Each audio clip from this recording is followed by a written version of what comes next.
Hey, if you struggle to play ghost note grooves well, like you just don't know what to play, or you always feel like your ghost note grooves are too busy or too clumsy, they're just a mess, then today's lesson is for you. Most drummers, especially beginners, overcomplicate ghosting on the snare by believing you've got to learn 100 different patterns in order to do it. But the truth is you really only need one pattern, which you can use in just about any song out there that needs a spiced up, ghosty kind of groove. So today I'm giving you one simple, universal, all-purpose ghosting pattern that you can use in a whole bunch of grooves and a whole bunch of songs, which is going to give you so much confidence, especially if you're a beginner. We'll also hit the two big reasons that your ghost note grooves aren't working or are sloppy, which is going to help you out a bunch. So let's get you playing awesome feeling ghost note grooves today that are way more polished and professional that you can use in a whole bunch of songs. You can do this.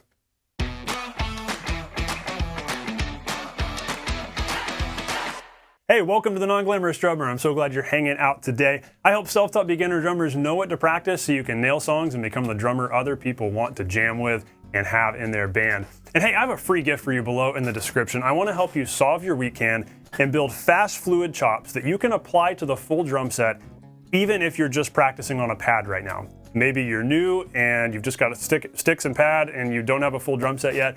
Or maybe you're having to practice quietly, or you're practicing on the go, or it's just more convenient to get on your pad every day. I get it, I've been there. There are 3 daily exercises that you can practice on your pad that are the most critical things that carry over the best to the full drum set. And I've put those in a simple little PDF guide for you. It's a simple little 30-minute practice routine. Practice these 3 things on your pad every day, and this will prepare you the most for getting on the kit so that you're still growing and you're practicing productively even if you're just on the pad, because there are a lot of wrong ways to approach pad practice. This is a really good right way to approach it so that you can grow quickly even away from the kit if you're having to practice quietly. So it's going to help you out a whole bunch. 3 daily pad exercises for the busy drummer, 30-minute routine. Go grab it in the description, my free gift to you. So the 2 big reasons why your ghost note grooves are sloppy. Odds are you're going to land in one of these 2 categories, if not both. I know that I've landed in both at some point or another in my playing, especially as a beginner. Number 1, too many notes. Maybe you're just trying to play too many notes, more than you need to. Maybe you hear a ghost note groove and you're like, okay, let me see if I can emulate that.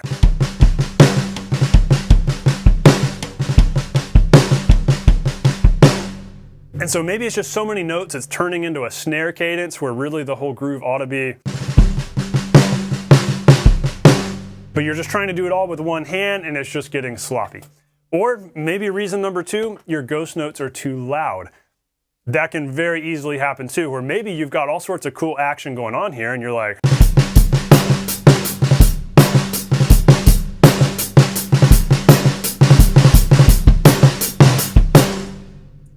you know, you've got a whole bunch of ghost notes happening, but they're all really loud. And maybe you've even got those cool little doubles happening and you're like, yeah, I got my fingers working, it's feeling good. But they're just way too loud. Maybe they need to be softer so that it feels more like.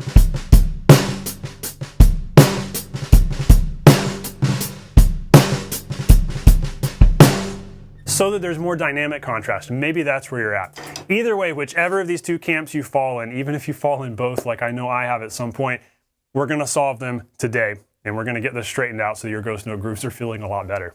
I remember a drummer I knew years ago saying something like, yeah, I've gotten to this point in my playing where I've realized that I just need to not play ghost notes because they're just messy and they just clutter up the groove and they don't sound good and they don't feel good. And I remember thinking in that moment, I was thinking about my own playing and thinking, I like to play a lot of ghost notes. Am I playing too many ghost notes? Are my ghost notes sloppy? Should I stop playing ghost notes? It was really interesting to hear that perspective because he was realizing, okay, I've got to clean up my playing and get rid of ghost notes. And so I've had to start thinking about that and paying attention to my ghost notes. Should I play less notes? Probably. Should I play them more quietly? Probably. In a lot of cases, should I not play them?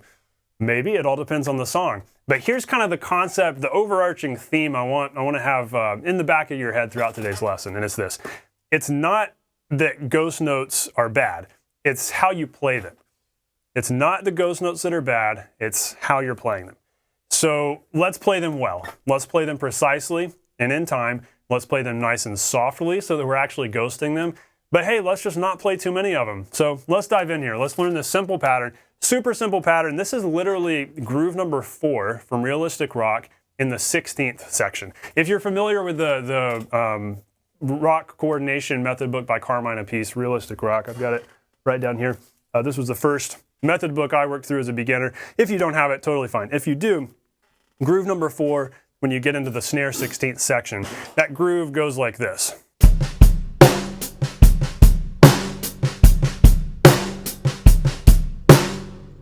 And if you accent 2 and 4 and you ghost all the other notes, that's what you end up with. That is our simple ghost note pattern today. So let's break this down a little bit. Even if you're a total beginner, this is going to make sense. Set your sticks down and just play on your knees. And what I want you to think about here is right, left, right, both. Right, left, right, both. Right, left, right, both. And every time we say both, we're hitting a little harder. That's our backbeat. That's our 2 and 4. Because this is basically, if we're counting it out, 1 E and 2 and 3 E and 4 and 1 E and 2 and 3 E and 4. All we're doing is playing some right, left, right singles back and forth and then hitting together. Right, left, right, both. Right, left, right, both. And by the way, if you're a visual person, you want to see the notation, I have a notation guide that has this pattern as well as every other. We're going to talk about some kick drum patterns in a little bit we can layer underneath this. Everything is notated nicely for you to see in a downloadable PDF. It's totally free. It's in the description. If you go download that, by the way, I'll also send you that 3 daily pad exercises guide. So you don't have to opt in twice. If you choose to download this PDF guide, you'll also get the pad exercises guide right there in the same download email, nice and simple. But I encourage you to go grab this so you've got your visual notation companion along with today's lesson so that you can follow along and so you can take it to your practice room, download it, print it off, whatever you want to do. And even if you're new to notation, just seeing the notation there, I think is going to make a lot of sense. When you see this written out, boom, ba, boom, ba, boom, ba, boom, ba, boom, ba. That's what we're doing. And so I oversimplify it with just the hands here because I want you remembering that all we're doing here is a right, left, right, both. Right, left, right, both. And then we're picking up our sticks, we're applying it to the hats and the snare.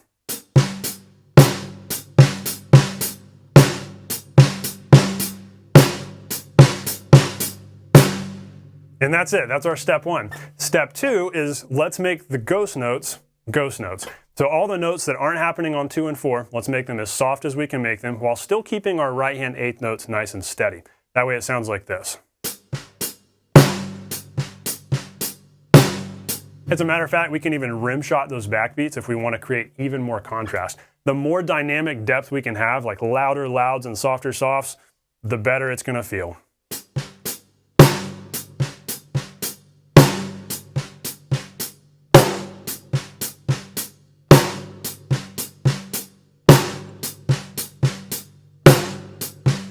Just like that. So get that in your hands, feeling automatic. And then all we're going to do is add in some simple kick drum notes, the We Will Rock You Queen pattern. We all know that song. So that's where we're just playing the kick drum pattern of 1 and 2, 3 and 4. Ba. So when we layer that into our ghost note pattern we've already got happening here,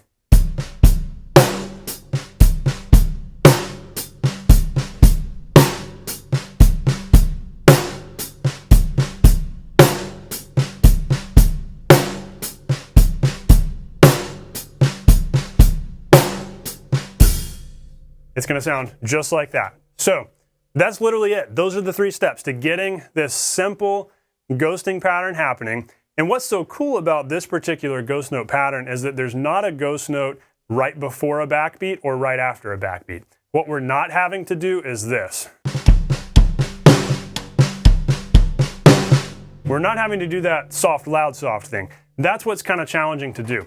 That's a concept for another lesson, a technique for another lesson. As long as we can avoid having to play a ghost note right before or right after a backbeat, it keeps this so simple and much easier on the hands. That's why even if you're a total beginner, you can get this happening. Right, left, right, both. Right, left, right, both. Right hand is moving constantly. Left hand is just filling in some of these spaces, and then we've got our 8th notes adding in right there. Super simple. Practice it over and over again until it's feeling good, until you're able to get those ghost notes really soft with a really low stick height with your backbeats nice and loud. And by the way, just a tip for doing the soft ghost notes. What you want to do is bring, after you've played a backbeat, bring the stick down close to the snare. If you watch what my stick and what my hand is doing,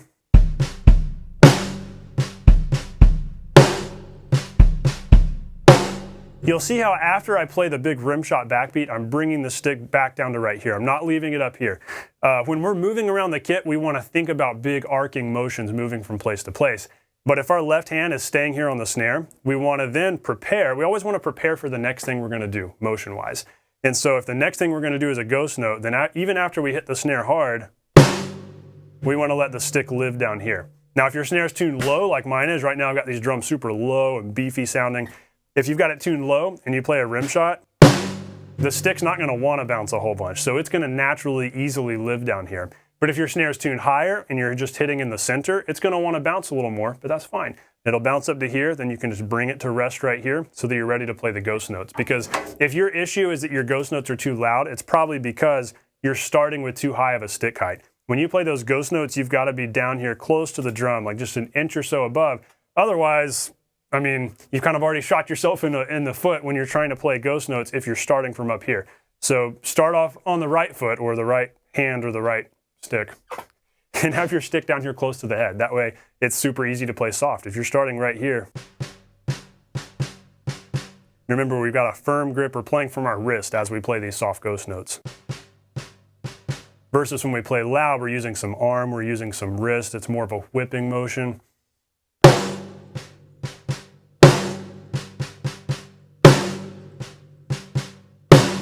And so you can see the difference. And so practice doing that. That might be something you need to spend some time on there with your left hand, especially if your left hand is your weak hand. But hey, once you've got that happening, you're ready to dive into the fun stuff. Kind of as a bonus here, we want to talk about, okay, how can we apply this pattern, this hand pattern, to different grooves? Because what's really cool about this, it really is universal. It doesn't just work with that particular kick pattern that we will rock you in. It applies to a whole bunch of different kick drum patterns. We're going to go through 6 of them.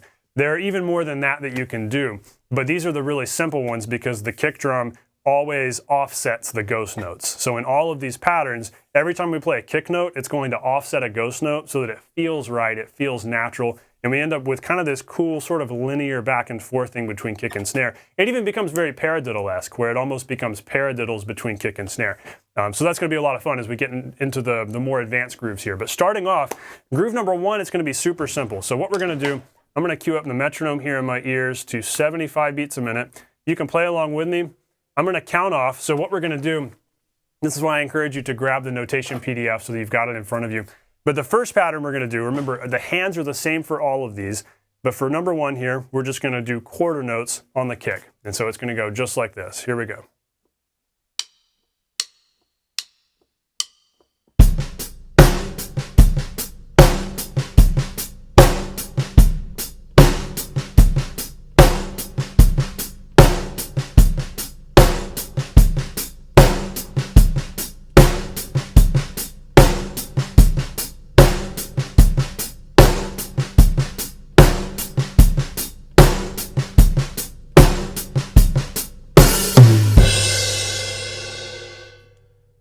And now for the second one, we're just going to add in a couple of extra eighth notes on the kick so that we have more of a driving kick drum pattern. It'll sound like this. Here we go.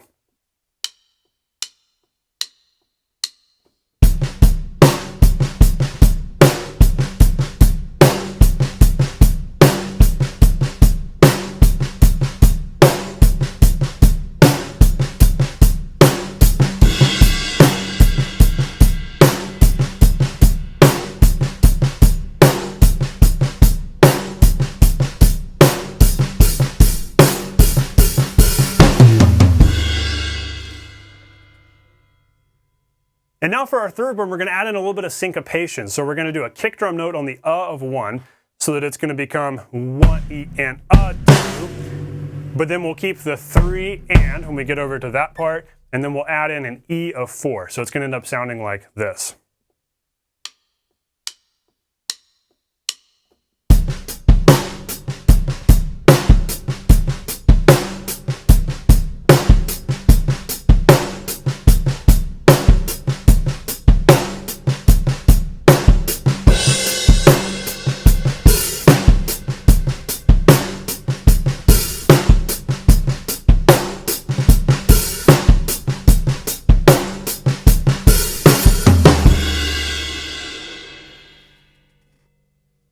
And now for groove number 4, we'll add in kind of some of that same syncopation, and we'll literally just do a 1 and then an of 1, and then a 3, and an of 3. So actually a little bit simpler than last time, but this time we don't have any ands in there. It's more of a fully syncopated kick drum part. Here's what this one sounds like.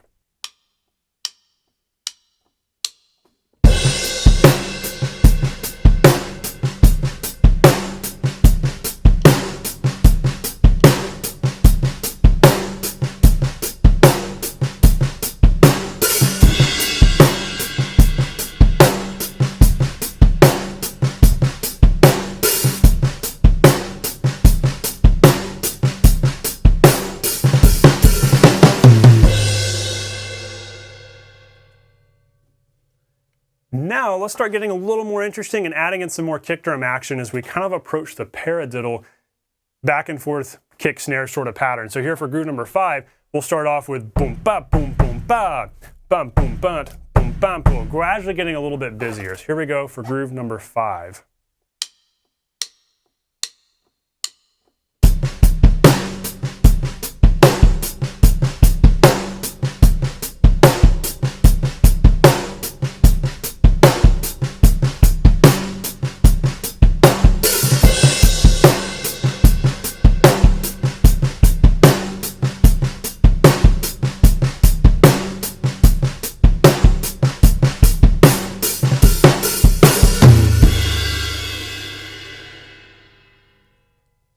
And now for our final groove, groove number 6, we're doing the full-on boom, ba, boom, boom, ba.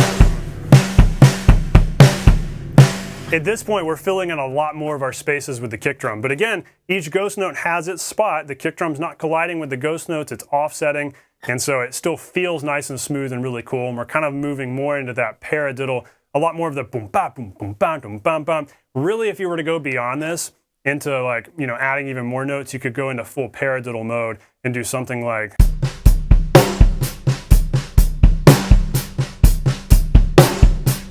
That would really be the only place you could kind of go beyond this as you push toward more paradiddles. But here we go for groove number 6 with the busier kick drum.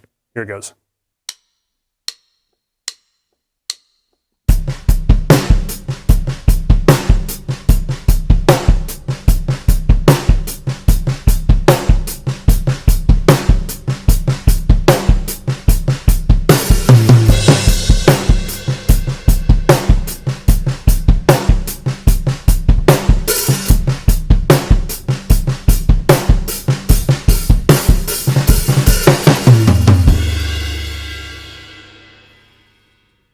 So be sure to download that PDF so that you have all of those right there. You can follow along, you can listen to me play, watch me play, and you can work on getting those under your hands and feet as well. And so you'll just start to experience the universalness, the all-purposeness of that pattern and how you can put so many different kick drum patterns underneath it.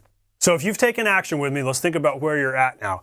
You now have one simple ghost note pattern that you can use in a whole bunch of songs because of how many different kick drum patterns you can put in underneath it. And you can get creative with this and see like, okay, how many more kick drum patterns can I do that Steven didn't cover here?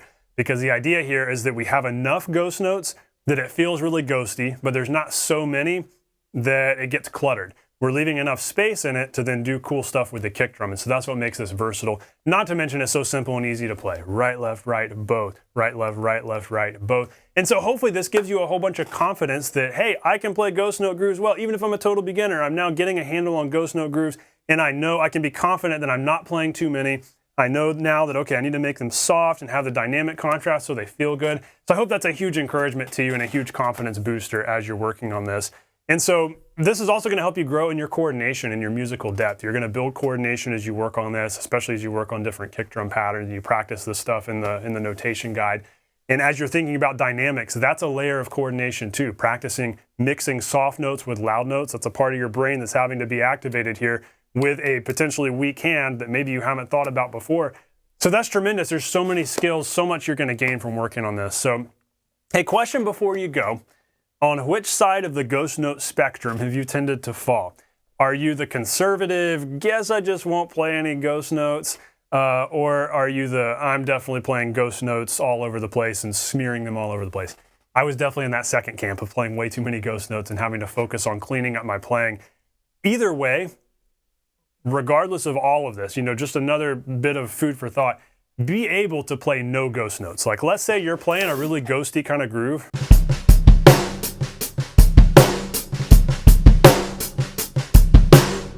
be able to strip all those ghost notes out.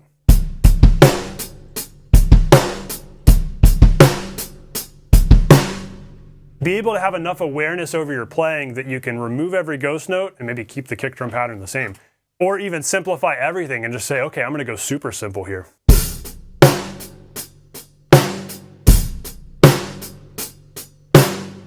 It's all about awareness and intentionality. Be aware of what you're playing, be able to do the ghost notes and be able to do them well, but also be able to not play them, because that's a great skill to have as well, to be completely honest, because sometimes there needs to not be ghost notes. It all depends on the song.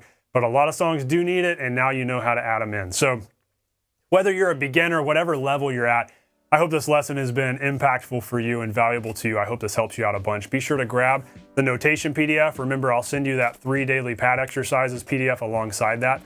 Or if you don't want the notation PDF, that's fine too. Go grab the pad exercise one, but I recommend you just might as well grab both. So if you download the notation one, you're gonna get both. So be sure to do that. Take this stuff to your practice room, have lots of fun. Know that, as always, you can do this. You are fully capable of mastering this and mastering the drums. Just stay patient, stick with it, work a little on this every day, because drumming is a process, not an event.